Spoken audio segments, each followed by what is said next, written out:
pessoal, sejam bem-vindos ao canal Tudo Sobre Aprender. E o Cá Entre Nós de hoje, olha, tô para contar para vocês. Sabe quando aquela visita vai visitar você e você fala, já que você tá aqui, né, vamos aproveitar, vamos fazer alguma... É mais ou menos isso, gente. Aproveitei as minhas visitas de hoje e já convidei para sentar aqui comigo e bater um papo. E cá estamos entre nós, duas pessoas super queridas, que uma delas, assim, gente, faz parte, né, das minhas noites, com todo respeito. Mas tem aqui comigo Walter Longo e o Flávio Tavares para, lógico, bater um papo comigo sobre educação. E olha só quem eu trago para a conversa hoje. Presta atenção nesse currículo.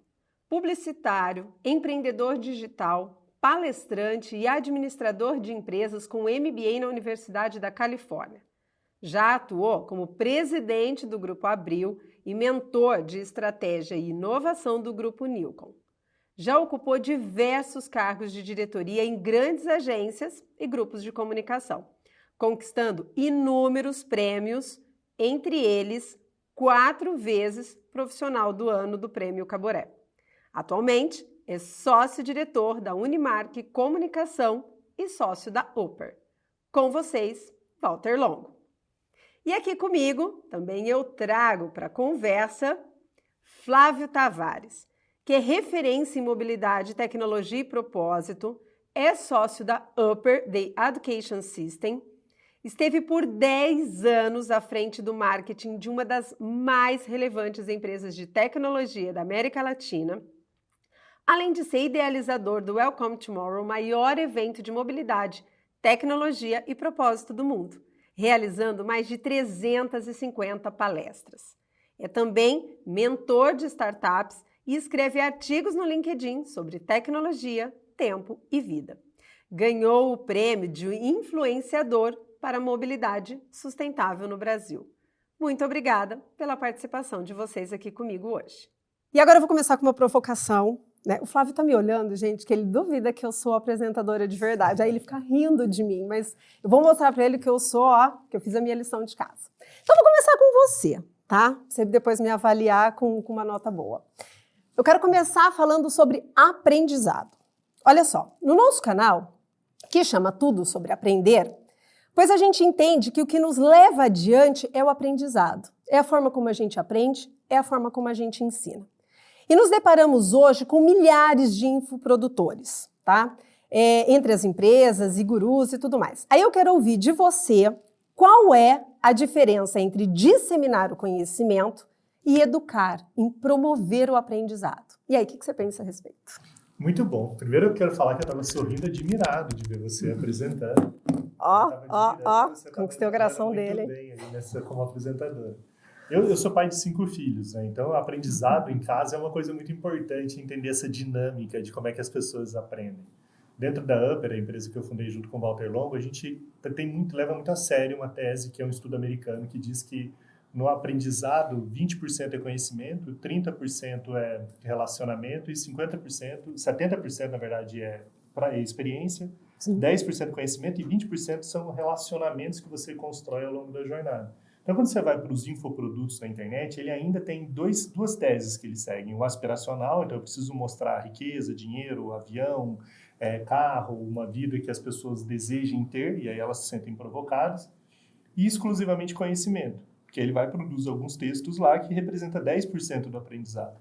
Então, ele tem pouca experiência, porque a maioria talvez não tenha vivido de fato aquilo que ele está ensinando, e pouco relacionamento, porque a metodologia, o jeito de ensinar, a jornada de aprendizado que eles constroem, não inclui muita relação, muita troca, muita construção coletiva e colaborativa. Então a gente vive uma crise de aprendizado nos dias de hoje, né? Quando a gente olha o lifelong learning, que a vida é um aprendizado, acho que a gente tem que revisitar um pouco a forma e o olhar que a gente tem colocado dentro da educação. Não, eu falo, né, que esse 70-20-10, essa questão do lifelong learning, gente, estudar é para toda a vida e sempre foi assim. Evidenciam-se algumas coisas nesse momento, mas a gente tem que construir isso para hoje e sempre, né? Eu acho que com 5 filhos, eu tenho 2, Walter, você tem filhos? Tenho um. Vamos somar. Nossa, gente, se somar aqui, olha, dá uma creche. Mas ele tem uns 500. Né? Imagina o quanto a gente, né, tem que trabalhar esse lado aí da promoção do aprendizado aí por toda a vida. E o que você pensa, então, sobre isso, em relação aos infoprodutores e o que a gente oferta? Eu vou deixar para vocês os comentários sobre os infoprodutores, porque normalmente eles ficam bravos comigo quando eu comento. Mas eu vou falar o seguinte, pessoas não ensinam, pessoas aprendem.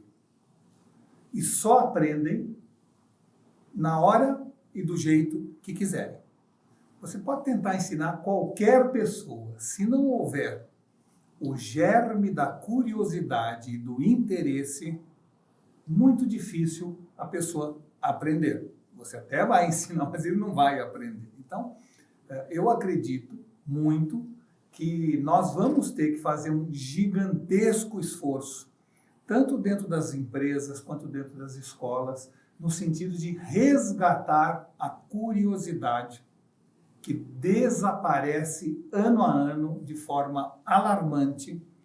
E desde que o mundo digital surgiu, o que foi uma benesse impressionante para a humanidade, porque nós podemos saber o que quiser, a hora que der vontade, na profundidade desejada, mas 10% da população quer aprender algo, 90% não.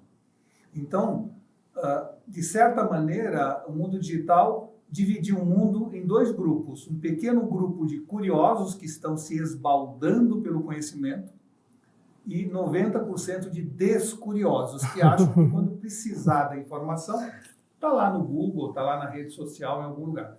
Só que, ao achar que estar lá no Google permite a ele não precisar ir buscar, ele não internaliza, ele não embarca o conhecimento na cabeça. Sem conhecimento embarcado não há sinapse, sem sinapse não há insight, sem insight não tem ideia, criatividade. Então nós estamos hoje numa crise profunda de criatividade, de ideia, exatamente porque não se está mais embarcando na cabeça o conhecimento adquirido. Eu tenho o meu filho mais velho, ele está numa crise agora porque ele tem algumas matérias, ele está com 14 anos, que ele não quer aprender. Ele não gosta de aprender. E, por outro lado, ele é um menino que ele gosta de guardar as coisas. Então, assim, ele ama futebol. Então, se você perguntar para ele quem ganhou a Champions League de 1993 e como é que foi a final, onde foi, ele sabe tudo. Ele tem uma memória absurda. Assim, ele guarda o aniversário de todo mundo, ele é curioso, ele gosta de explorar novas fronteiras de conhecimento, ele gosta de ler. Só que tem matérias como física, química, matemática... Que não atrai. E assim, e a metodologia é a mesma que foi aplicada a mim. Né? E quando ele chega e ele fala, papai, ele me falou isso semana passada, ele falou, eu sou um procrastinador. Eu falei, por quê? Ele falou, porque eu não consigo guardar tempo e ter disciplina para aprender matéria que eu não gosto. E aí, como pai e educador, eu falo, cara, o que eu respondo? Né? Existe uma diferença, Flávio, entre gostar e querer. Ninguém aprende se não quiser, mas não necessariamente você vai aprender só o que você gostar. Né? As pessoas precisam... Eu não gosto de fazer ginástica, mas 3 vezes por semana eu vou à academia. Por quê? Porque eu internalizei na minha cabeça que eu quero ter saúde. Da mesma forma, a gente precisa internalizar nas pessoas que elas devem querer conhecer, querer ter informação, querer progredir. O maior flagelo desta nova geração, que a gente chama de pessoas que estão dispostas a mudar o mundo, mas com preguiça de arrumar o quarto, é porque não existe uma crise de conhecimento, existe uma crise de querer, uma crise de desejar alguma coisa. Eles não querem mais carro ao fazer 18 anos, eles não querem casar, eles não querem ter filho, não querem. E eu não estou dizendo que tem que querer isso, pode querer qualquer outra coisa. Pode querer ajudar os indígenas no Amazonas. Mas tá tudo bem. Né? Então tem muita gente hoje, que ele falou do assunto procrastinador, que fala para mim, Walter, queria que você me ajudasse a tirar do papel. Eu falei assim, mas você já pôs do papel? Não. Então como é que eu vou tirar se nem pôs? Tirar do papel? Primeiro põe, que eu te ajudo a tirar. Há uma falta de desejo, de querer. Ou seja, aquilo que, de certa maneira, ilustrou a aventura humana vendo que em 1500 pessoas se jogavam numa caravela que é uma casca de noz no meio do oceano, sem saber onde ia parar, sem saber se voltavam, mas eles queriam conhecer o desconhecido.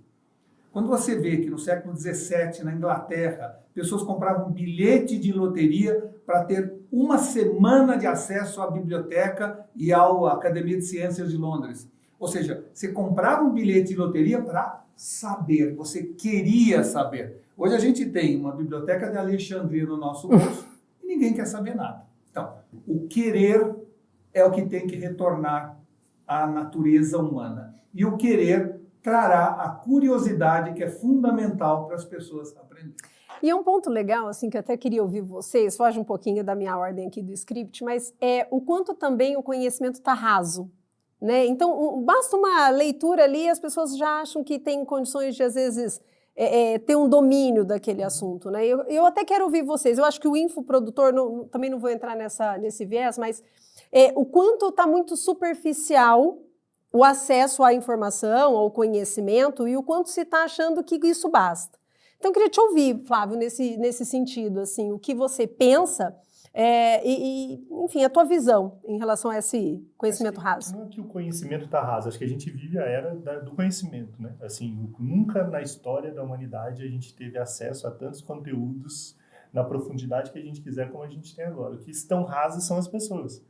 Então, quando você olha para esse movimento, que a gente fala sobre os clones, que tem a ver com a estupidez coletiva, que cada vez mais as pessoas estão repetindo comportamentos, padrões. Você olha pelo TikTok, você vê adolescentes de 11, 12, 13 anos, é quase uma prostituição infantil que acontece ali dentro, né?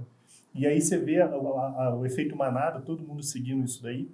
E aí você olha para o outro lado, o quanto que falta os rebeldes, as pessoas que questionam, as pessoas que perguntam, as pessoas que provocam.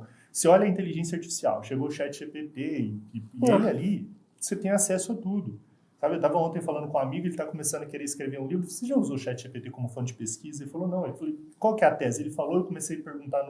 Ele ficou, sabe, parece que ele estava descobrindo algo. Por que acontece? Você tem acesso hoje a conhecimentos profundos da maneira que você precisa, que você desejar. Só que no ChatGPT, no primeiro semestre desse ano, a pergunta mais feita no Brasil era, o Palmeiras tem Mundial?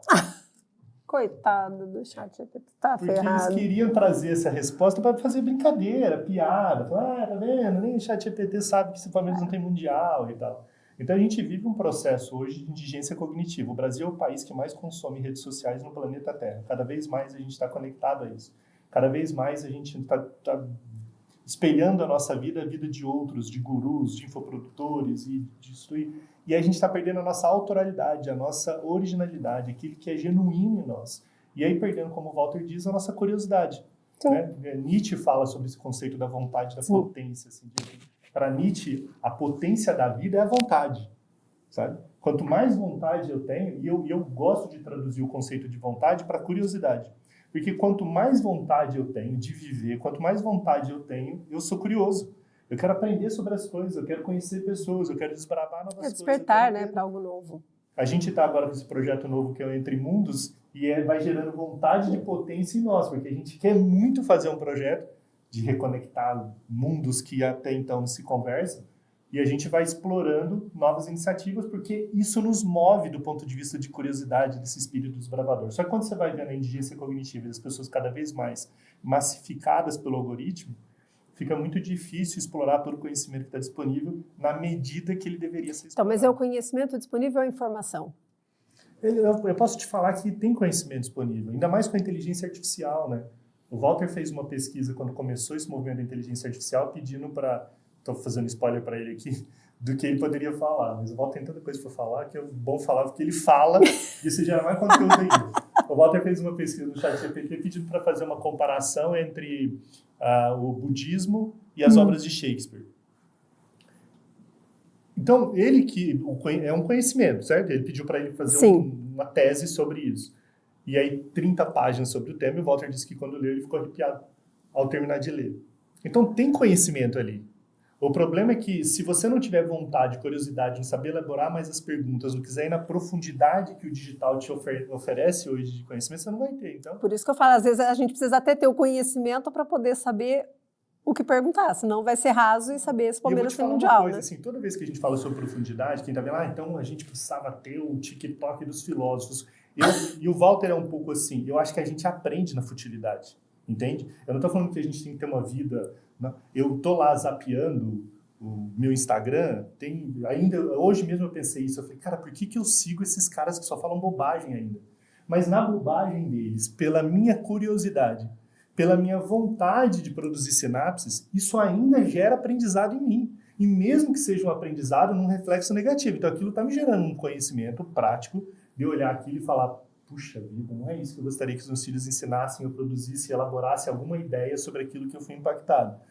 Então vai muito do nosso posicionamento, sabe? Porque senão a gente falar no conhecimento, parece que tem que vir tudo muito organizado, com estudo didático. Muito lógico. A gente aprende com séries, a gente aprende com gente humilde. Quem quer, aprende. Com motorista de tudo, Uber, tudo você tira tá uma ouvindo lição. motorista de Uber, você senta ali, eu vou aprender muito sobre a sabedoria de vida dele. Sim, Agora, essa se eu não escola tiver é da vontade vida, de né? perguntar, se eu não estiver disposto a ouvir, Isso. eu não... Olha, a vida não deve ser medida em tempo, e sim em quilômetros. Seja quilômetros viajando, seja quilômetros de linhas de um livro, seja quilômetros de conversa com alguém. O mundo, desde que ele é mundo, ele é uma fogueira ao redor da qual a gente senta e conta histórias. Então, não necessariamente precisa ter aquele sistema mais, eu diria, acadêmico de aprendizagem ou de conhecimento, né? A gente aprende qualquer coisa. O problema de hoje, você falou bem, é que tem muita gente que tem testa oleosa achando que é mente brilhante. Então, é um tremendo problema. As pessoas, como você falou, leem a manchete e já saem ditando cátedra sobre aquele tema. Então, há uma superficialidade na sociedade nesse momento. A gente falou de muitos gurus que falam o que nunca fizeram e tem milhões de seguidores. Então, isto efetivamente está acontecendo. Está acontecendo a tal ponto, é um fenômeno tão preocupante. Se a gente fizer uma comparação com o século passado, no século passado tinha uma escritora chamada Hannah Arendt, e ela chamou o século, né, na época, de a banalidade do mal, ou seja, o século XX foi caracterizado pela banalidade do mal. Ela cobriu o julgamento dos nazistas e ficou chocada como fazer o mal era algo banal, corriqueiro, e não preocupava a pessoa que fazia mal. O próprio, vamos dizer, nazista que estava sendo julgado dizia assim, não, eu simplesmente mandaram eu botar o pessoal no forno. Eu fiz. Mandaram ligar o gás, eu liguei. Eu estou seguindo ordem de alguém. Não tinha a noção do mal que estava causando. E o livro trata muito disso quando ela aborda o julgamento. Mas se a gente olhar também no século passado, nós matávamos passarinho com estilingue. A gente não tinha noção de botar fogo no rabo do gato. Nós não tínhamos uma visão... O Pica-Pau fazia, né? Exato, de que havia uma banalidade do mal. Vamos voltar para este século. O problema agora não é mais a banalidade do mal. Crianças não põem mais fogo no rabo do gato, né? Não viram o pintinho do avesso, não fazem mais nada daquelas maldades que a gente fazia. E hoje, tudo que há de ruim é extremamente condenado pela sociedade. Nós hoje nos tornamos melhores cidadãos. Nós temos uma noção do mal que, às vezes, fazer bullying numa escola causa para uma criança, e isso está proibido. De ter racismo, tudo isso hoje. Então, a banalidade do mal acabou. No seu lugar entrou o mal da banalidade. Ou seja, nós estamos cada vez mais frívolos, superficiais, banais, não estamos percebendo como isso está jogando a sociedade rumo abaixo. Exatamente. Desculpa, uma frase do Freud que resume o que o Walter acabou de falar, que o Freud fala que poderíamos ser muito melhores se não tentássemos ser tão bons. A gente está numa sociedade que está cada vez mais tentando ser boa, mas que não é melhor. Entendeu? Nessa tentativa de ser boa, a gente não fica melhor na mesma proporção. E é isso que eu ia falar na fala de vocês, assim, o que não está tornando as pessoas mais verdadeiras. Porque elas estão tão assim que elas deixam de ser elas, assim. Eu acho que elas não expõem essa... Fala do Jung, foi o Jung, né, que fala que a gente nasce original e morre como cópia, né? Nós estamos, eu diria, celebrando a cópia. Nós estamos querendo ter a sobrancelha de fulana, o esmalte do ciclano, a roupa da beltrana, ou seja, nós não entendemos que cada um de nós é um ser único, indivisível, e que, portanto, temos que ter personalidade, temos que ter uma noção da nossa existência e da unicidade dessa existência. Então, nós estamos olhando nas redes sociais e tentando replicar aquilo que os outros fazem ou são. E isso torna uma sociedade frívola, banal, superficial e assim por diante. E aí a resposta é por que eu sigo algumas pessoas que eu não concordo. Porque a evolução humana se dá no contraditório.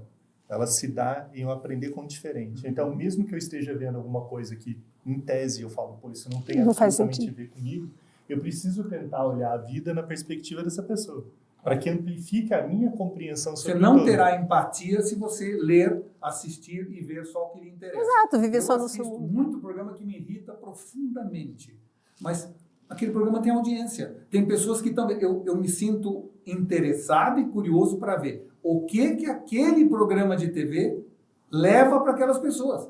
Como é que eu vou conviver num mundo de diferenças se eu não aceito a diferença, né? E nós estamos hoje numa visão muito tribal de mundo que está prejudicando muito as relações familiares, pessoais, de parentesco, porque cada um tem agora convicção das suas ideias e acha que o outro, não é que o outro não sabe, é que o outro é um imbecil.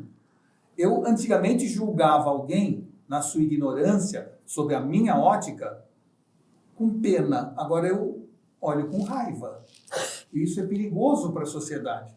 Sabe? Antigamente eu olhava uma pessoa que era de direita ou era de esquerda e falava, nossa, ele tem uma visão talvez diferente da minha, distorcida. Agora eu falo, esse cara é um jegue. Entendeu? Já vai direto para aquela coisa da violência. Por quê? Porque os algoritmos que hoje dominam as nossas informações, na hora que o Facebook decide que quer engajamento, o algoritmo vai procurar me dar só o que eu gosto e quero. Então, se eu gosto de uma determinada visão, todo mundo que aparecer no meu timeline vai concordar comigo. E eu vou ter a sensação que aquilo que eu achava, não é que eu acho, é verdade. Porque está todo mundo concordando. E ao ser verdade, quando alguém aparece falando diferente, é um jegue.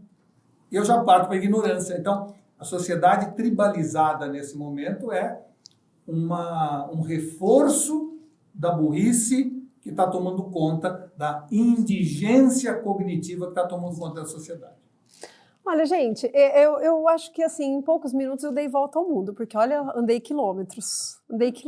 Mas agora eu quero um pouquinho mais para a gente falar aí da Upper, da sua visão desse negócio incrível. A gente acompanha que a educação está cada vez mais no pilar estratégico da companhia. Está crescendo, né? Passos lentos, mas estamos caminhando para isso.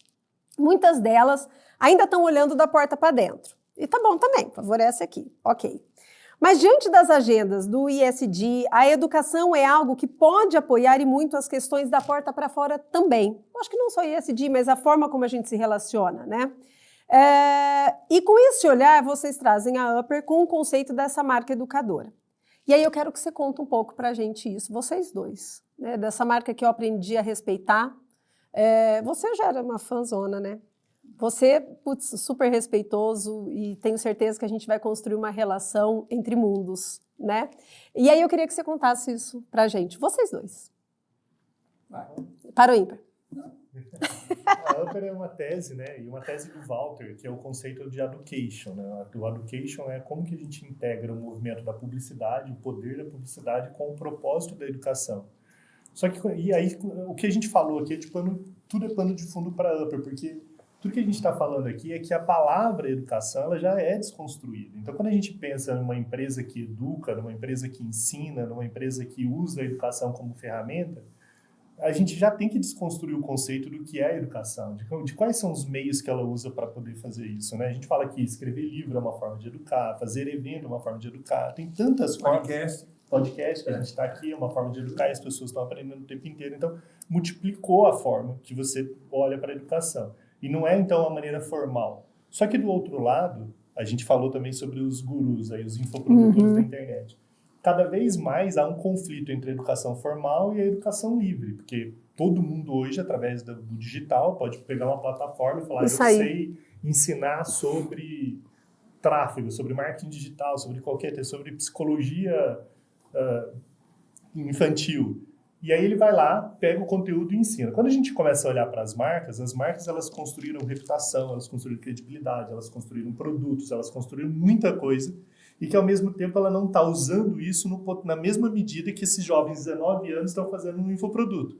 Então a provocação que a Upper tem feito é como que a gente pode amplificar a voz das empresas, a causa delas, o propósito que elas têm manifestado, de uma forma que isso chegue a seus clientes. Então, por que uma empresa de colchão não desenvolve um projeto para ensinar o brasileiro a dormir melhor, uma vez que o Brasil, 72% do brasileiro dorme mal?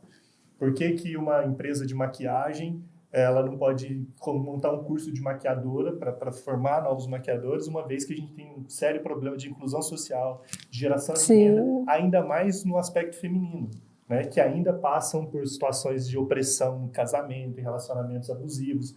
Então, como que a gente pode fazer com que essas marcas, incentivar essas marcas a terem um novo olhar para a educação, num olhar mais para fora. E aí é interessante porque o movimento todo que vocês fazem é para dentro, e é engraçado que ainda tem um oceano a ser explorado. Você imagina para fora. A gente fala assim, não, a gente está indo para fora porque já está tudo resolvido aqui dentro. O que a gente vai ensinar lá fora, a empresa de colchão já ensina todo colaborador a dormir bem, e não é verdade. Só que ao mesmo tempo não dá para esperar essa mudança acontecer aqui para você ir para fora. Você tem que fazer com que essas duas coisas caminhem de forma simples. Poxa, Flávia, a Upper Didática então podia caminhar junto nessa, né? Olha eu, gente, né? Depois, vamos ter que... A gente tem muita sinergia. Né? Muito, muito. É gozado ver como as empresas entendem que a função delas é criar produtos, produzir, gerenciar marcas, etc. Né? Mas, na verdade, o conhecimento acumulado dentro dos 20 milhões de CNPJs desse país é a única forma de se resolver o problema endêmico da educação nesse país. Ou seja, se as empresas não se envolverem no lifelong learning que nós precisamos para esse país, se nós não conseguirmos dar informação que já está acumulada dentro da empresa para seu público final, para os seus franqueados, para os seus clientes, para os seus colaboradores, nós estaremos cometendo um crime lesa pátria. A verdade é que as empresas precisam não apenas ser uma learning organization, aprender, treinar as pessoas dentro dela, mas elas precisam colocar para fora da sua empresa, mas não fora da sua comunidade. Ela precisa envolver a comunidade no processo de educação. Vamos pegar agora a inteligência artificial chegando e o volume enorme de desemprego potencial que vai ocorrer. Esse é um exemplo. Se nós não criarmos neste momento uma visão empreendedora nesse país, que como Nietzsche fala, deixar de ter moral escrava e passar a ter uma moral aristocrata, se nós não entendermos e não ensinarmos ao dono do restaurante, a Ambev deveria criar um curso de gestão de bar e restaurante para que essas pessoas que estão começando agora a empreender tenham sucesso nas suas coisas e com isso vai vender mais cerveja. No fundo, o objetivo é esse. Nós não estamos falando aqui de benemerência, terceiro setor, não, nós estamos falando de a educação como ferramenta de ampliação de consumo, de melhoria da sociedade. Uma sociedade melhor consome mais. Então, dentro desta visão, eu realmente acredito que as empresas vão ter de se envolver nisso que a gente chama de education. Education é o casamento entre o advertising e o education, ou o casar, ou integrar, ou gerar entre mundos o casamento do poder da propaganda com o propósito da educação. Se nós conseguirmos fazer isso, nós vamos salvar esse país. E aí é um ponto importante, Dani, que é assim, neste momento nós estamos prevendo que a inteligência artificial vai eliminar milhões de empregos. Então, se aquela senhora que serve café numa empresa e que, graças à chegada da máquina inteligente da Nespresso, que oferece 120 tipos de café, ela vai perder o emprego? Se nós não ensinarmos a ela que ela tem a chance, a oportunidade de, na casa dela, montar uma clínica de sobrancelha e darmos a elas o treinamento, o recurso para que ela faça isso, se aquele cara que está na segurança de um prédio perder o emprego porque o reconhecimento facial vai eliminar a necessidade de segurança, e nós não ensinarmos a ele e treinarmos ele para que ele monte uma empresa de reforma domiciliar, o morro desce no Leblon. É importante a gente entender que, neste momento, educação nesse país não é mais uma questão de escolha, é uma questão de segurança nacional. E nós não estamos olhando sob essa ótica para esse problema. Gente, eu ficaria com vocês aqui horas e horas, mas eu sei que a agenda de vocês ela está bem recheada hoje, então eu não vou me delongar, mas eu vou deixar vocês com inveja, porque eu ainda vou almoçar com eles. Tô brincando, gente, não fica bravo. Mas eu só tenho que agradecer, Walter. Você sabe, eu te falei em 5 minutos o meu carinho imenso, né, e o meu respeito pelo teu trabalho. Flávio, espero ver você em outros carnavais, Páscoas e festas, enfim, né? Porque eu acho que a gente tem o mesmo, nós três, eu acho, né? Essas marcas todas que a gente carrega, que é um propósito maior, que é fazer o bem sem olhar a quem, e motivar todo mundo por meio da educação, seja ela da porta para dentro, da porta para fora, não importa. Eu acho que a gente tem que eliminar portas. Tira portas. Entre mundos, né? Vamos criar pontes aqui, né? Isso. Ser pontífices aqui. Eliminar as portas e criar as pontes. E criar as pontes. Olha, tudo isso entre mundos, andando quilômetros e quilômetros. Flávio, te agradeço imensamente. Walter, é um prazer. Foi incrível ter vocês aqui. E eu me despeço de vocês e até o nosso próximo Cá Entre Nós. Até mais, pessoal!